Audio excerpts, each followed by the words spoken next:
Okay, so I just watched the first episode of Tokyo Revengers. Man, this shit is wild. So we start with this guy named Takamichi. He's just like sitting on a bed, chilling, scratching his ass. His room is all a mess. He's just chilling, watching the news. And he sees on the news Hinata and her brother end up getting killed in some car accident involving some gang members or something like that. Now, Hinata was his high school crush, and apparently the only girlfriend he ever had. So he's got this landlord that's pissed off at him because he don't know how to turn the sound down on his TV. He works at this DVD store, and the manager there is just fucking with him there too. He basically has to apologize for everything that's going on in his life. So afterwards, he's getting on the subway. I guess he's trying to go somewhere. He's feeling self-pity about his life.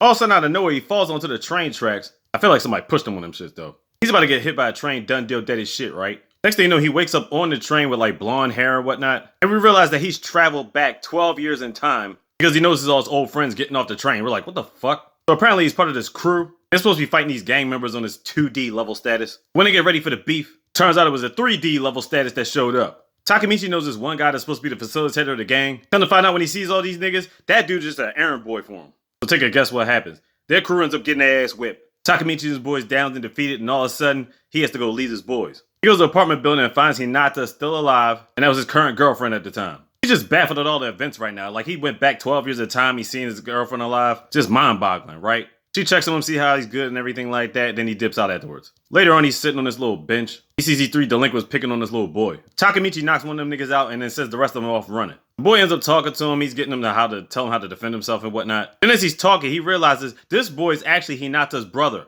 So realizing in the future, he knows that both of them died during this car accident or whatever. He tells him the events that's supposed to happen 12 years from now. And he gives him some advice on trying to keep both of them alive. Next thing we know, Takamichi wakes back up in present time in a hospital. Not a scratch on him or nothing. So you thinking to yourself, how the fuck did he survive that goddamn train? So the doctor's like, don't thank me, thank this guy that's about to come in. Comes out, this guy's coming in is an older version of Hinata's brother. It's like, oh shit. So it turns out he really did go back in time. His brother tells him everything that Takamichi said to him or whatever like that, letting us know that he actually went back in time. And the brother actually became a cop. He did everything he could about the case, but it turns out his sister still ended up dying. So now he's relying on Takamichi to somehow go back in time, I guess. I know he's gotta be thinking to himself, how the fuck did I even get to this point in the first place? You're like, what am I supposed to do? Attempt to get hit by a train again? Let's see what the fuck happens? Like, come on. But basically, that's what I got out of episode 1. This shit is wild. I have skipped through a couple of episodes. Apparently, it has a lot to deal with these certain gangs that are in the area. How the events take place. There's a lot of betrayal. A lot of crazy shit that goes on in the show. I highly recommend the show for real. Tokyo Revengers is that shit.